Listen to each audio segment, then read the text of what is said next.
짝, 꾸라! 네, 안녕하세요. 오늘은 위안화 상승에 따른 중국의 정책에 대해서 영상을 한번 시작해 보겠습니다. 바로 시작할게요. 오늘은 어려운 세계적인 경제 정책과 환율에 대해서 얘기해 보려고 합니다. 오늘 내용은 위안화 강세의 원인과 중국의 정책에 대해서 살펴볼 거고요. 초등학생도 이해할 수 있도록 많은 준비를 했으니까 가치 있는 영상이 될 거라고 생각합니다. 끝부분에는 그 꿀팁벌이 생각하는 비트코인 관련된 내막 혹은 진짜 원인을 풀어드릴 거니까요. 영상의 끝까지 꼭 집중해 주셨으면 좋겠습니다. 자, 이제 그림에서 보시다시피 위안화의 급등이 아주 인상적입니다. 바로 원인 살펴보러 가겠습니다. 자, 기사인데요. 원인입니다. 세계적인 투자자들은 중국 시장의 유혹을 느껴서 계속해서 투자 자금이 중국으로 흘러 들어가고 있고요. 그것이 이제 위안화의 가치 상승으로 이어지고 있다고 보고 있습니다. 이게 원인 1인데요. 또한 이번에 역대 가장 큰 폭의 경제 성장률을 보여줬는데 GDP 아시죠?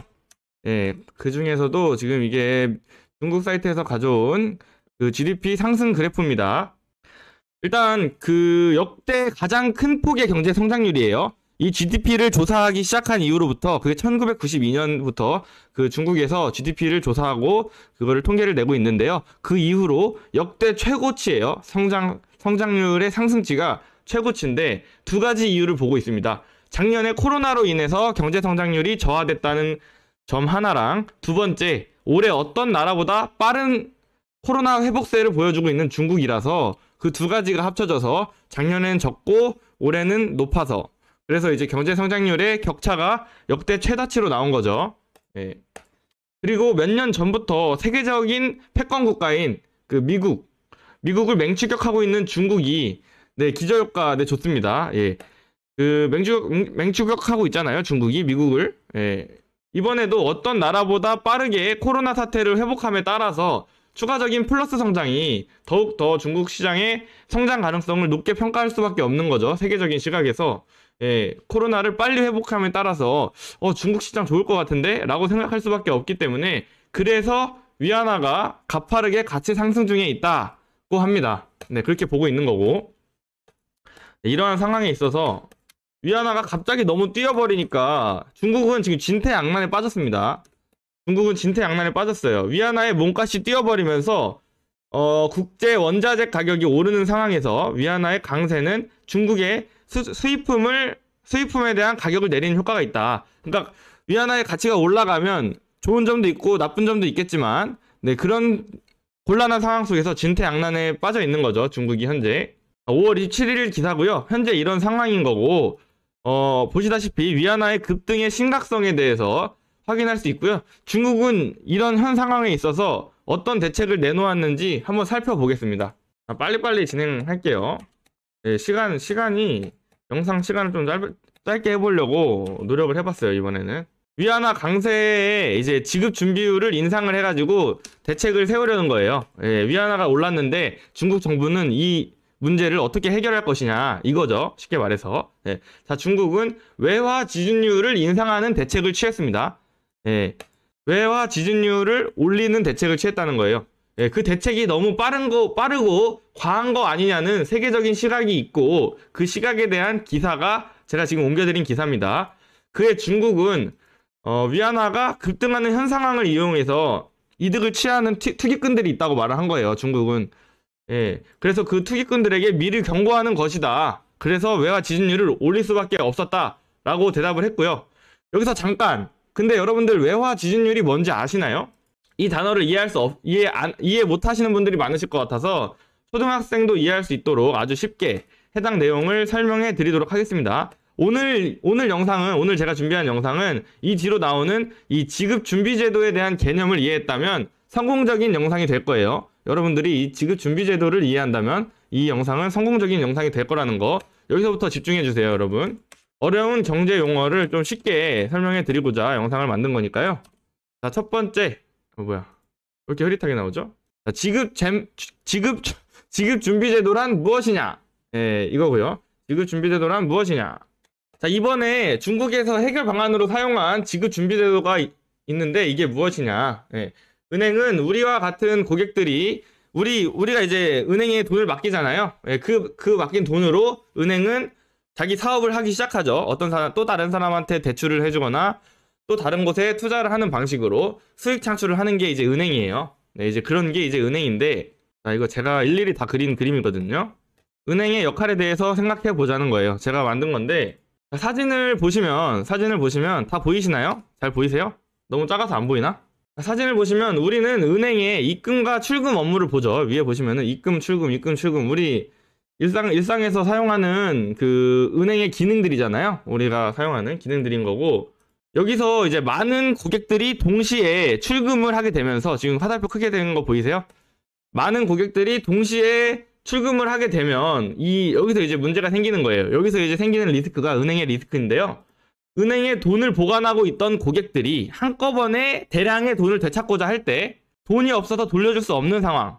이 상황이 리스크고, 그런 상황이 왔을 때 은행은 파산하게 됩니다. 은행은 파산하게 되는데, 이 파산하는 상황을 뱅크런이라고 해요. 맨 밑에 빨간 색깔. 뱅크런. 은행의 파산.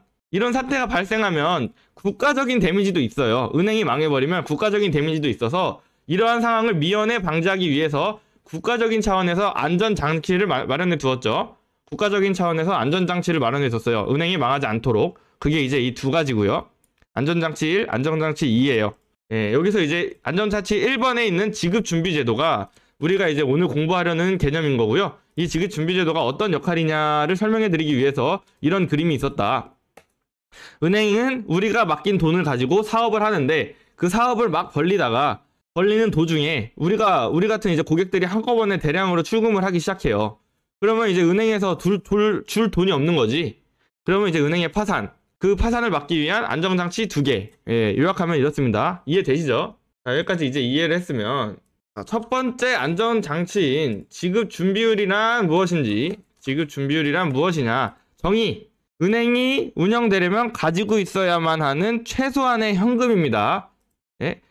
쉽게 말하면 은행이 운영되려면 가지고 있어야만 하는 최소한의 현금. 은행이 고객으로부터 받아들인 예금 중에서 중앙은행에 의무적으로 적립해야 하는 비율이에요. 여기서부터 좀 집중력이 깨질 수 있을 것 같아서 제가 또 그림을 준비했죠. 자, 첫 번째 안정장치인 지급준비제도, 지급준비율에 대해서 제가 설명을 드리는 거예요. 국가적인 차원에서 제한을 걸어놓은 건데, 안정장치를 걸어놓은 건데, 그게 무엇이냐. 일단 여기 그림이 있어요. 중앙은행이 있고 상업은행이 있죠. 이 상업은행이 이제 우리가 소위 알고 있는 그 기본적인 시중은행입니다. 시중은행. 여기 보시면 신한은행, 국민은행, 농협, 뭐 하나은행, 뭐 우리은행 등등이 있겠죠. 우리가 알고 있는 모든 은행들은 그 상업은행이라고 불려지고요.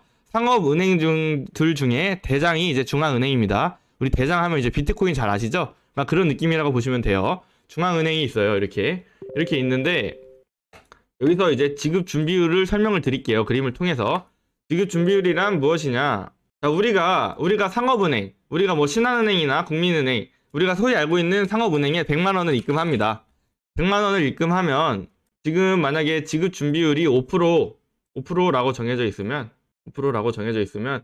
은행은 아까도 말씀드렸다시피 은행이 하는 일이 뭡니까? 우리가 맡긴 돈을 가지고 또 다른 사람들한테 대출을 해주거나, 다른 투자수단에 투자를 하거나 이런 일들을 하는데요. 제한을 걸어둔 거지, 나라에서. 너네 5%는 남겨두고 너네 일하는 데 써. 5%는 꼭 남겨둬. 그래서 우리가 만약에 100만원을 넣게 된다면 100만원 중에 5%를 중앙은행에 5만원이겠죠? 100만원에 5%면 5만원이죠. 중앙은행에 5만원을 적립해라. 예, 이게 이제 이 제도가 지급준비제도라는 겁니다. 우리가 이제 이해하고자 하는 그 개념이 이 개념이에요. 우리 같은 고객이 은행에 100만원을 넣는다면 그 은행은 중앙은행에 5만원을 넣어야 돼요. 이게 이제 우리가 이해하려고 하는 그런 개념입니다. 이해되시나요? 최대한 쉽게 설명한다고 했는데 또 이해가 안 되실 수가 있어서, 예, 일단 이렇게 이해하시면 될 것 같고요. 이러면 이제 지급준비제도에 대한 정의는 모두 이해하신 거고요.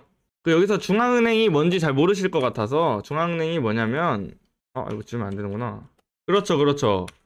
어떻게 큰 개념으로 보면 보험 같은 제도고요. 중앙은행이라고 하면은 좀 이해가 안 되실 것 같아서 시중은행이라고 하면 제가 말씀드렸잖아요. 어떤 건지. 이게 미국의 중앙은행이고요.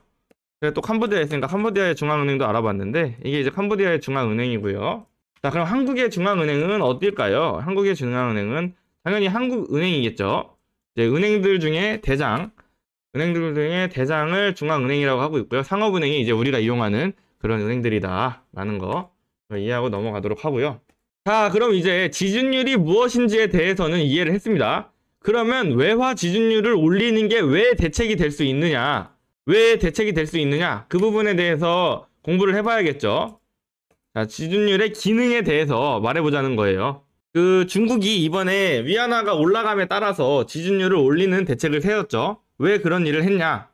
여기서 한번 우리 얘기해보자면 우선 외화 지준율을 높이면 시중에 풀려있는 외화가 중앙은행으로 묶이게 되죠.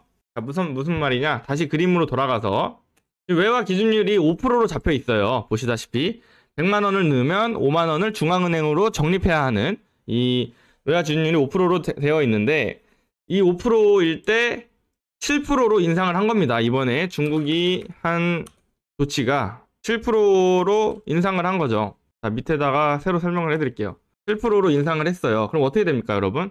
7%로 인상을 했어요. 그러면 이제 앞으로 만약에 누군가가 100만 원을 넣어요. 100만 원을 넣으면 근데 외화니까 외화 지준율이라고 했잖아요.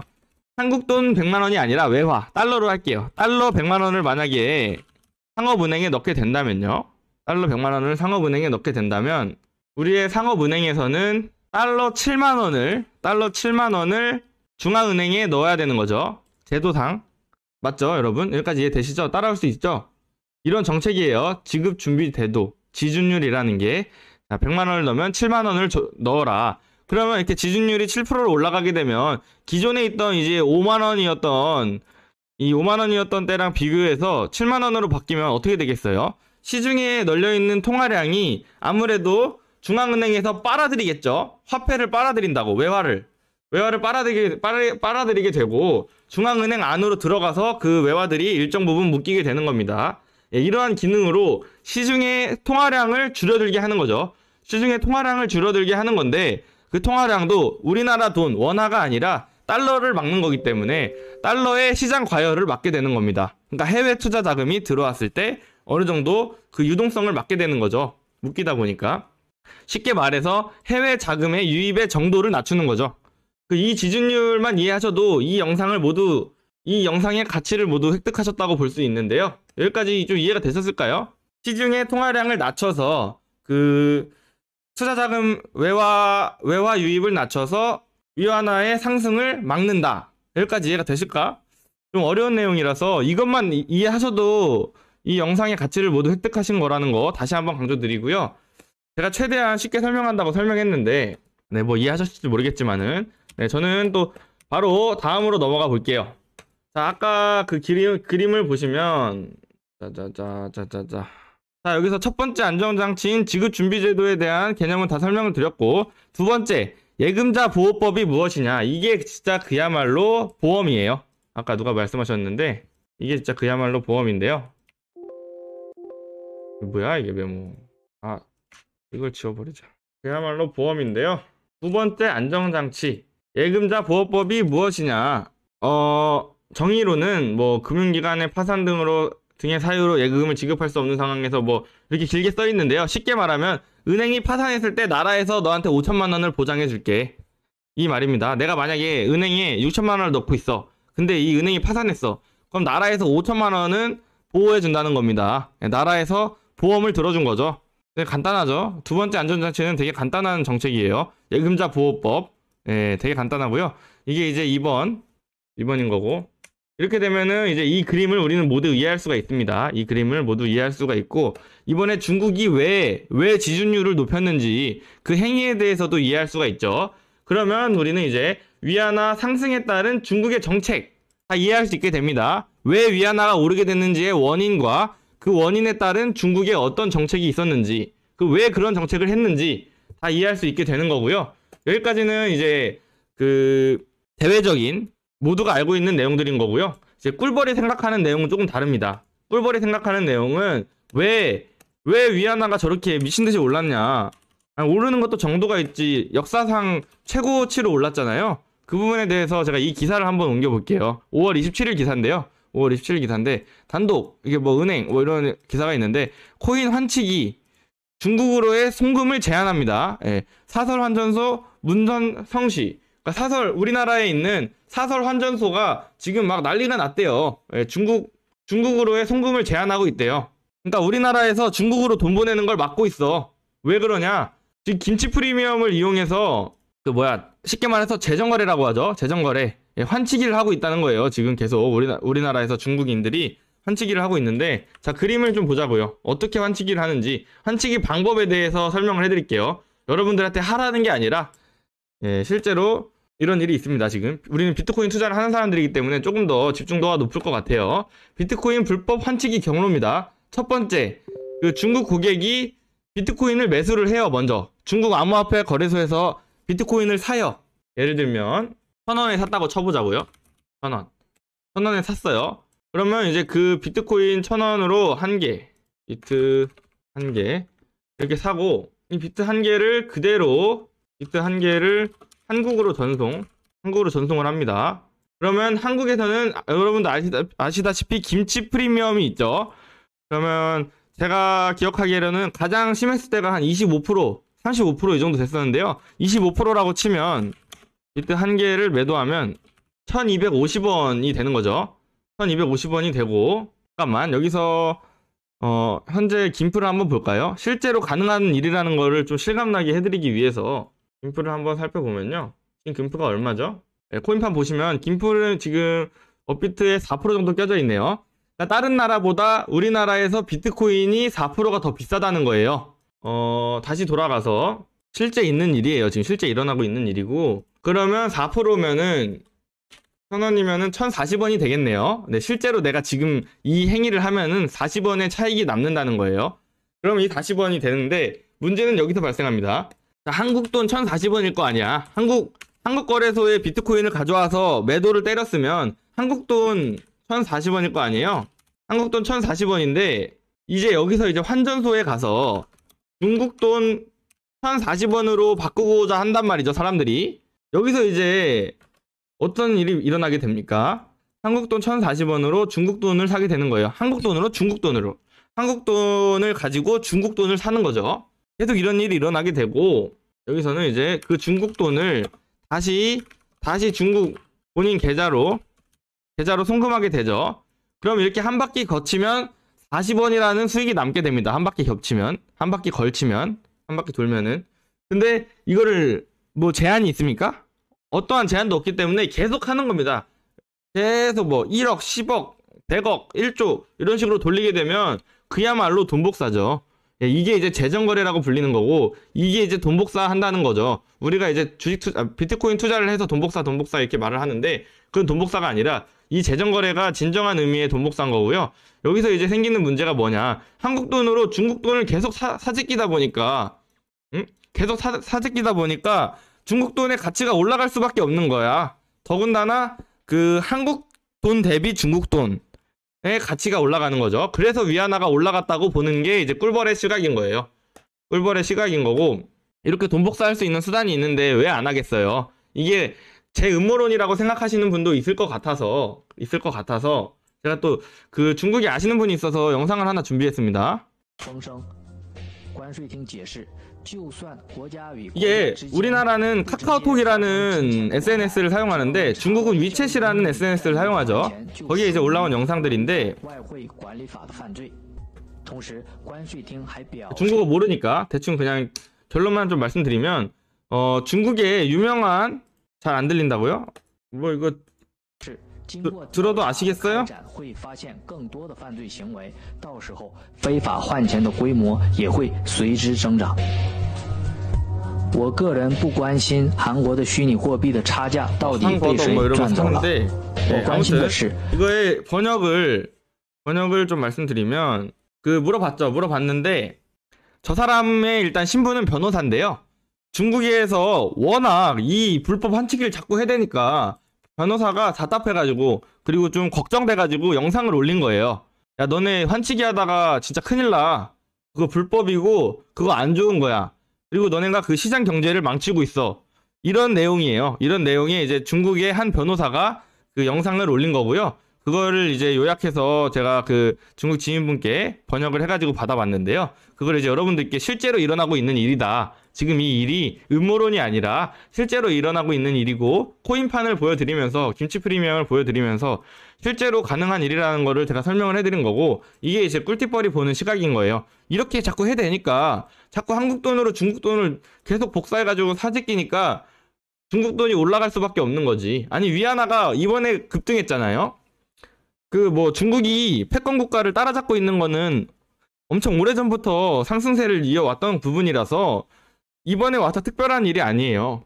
근데 이번에 급등했을 때는 이번에 뭔가 특별한 일이 일어났기 때문에 위안화가 급등했다는 건데, 이번에 새로운 일이라고 해봤자 이 재정거래밖에 없거든요. 그리고 이게 하면 할수록 계속해서 뻥튀기 되고 돈 복사가 되는 일인 거라, 이게 정말 위안화를 올릴 수 있는 그런 수단이 아니었나. 예.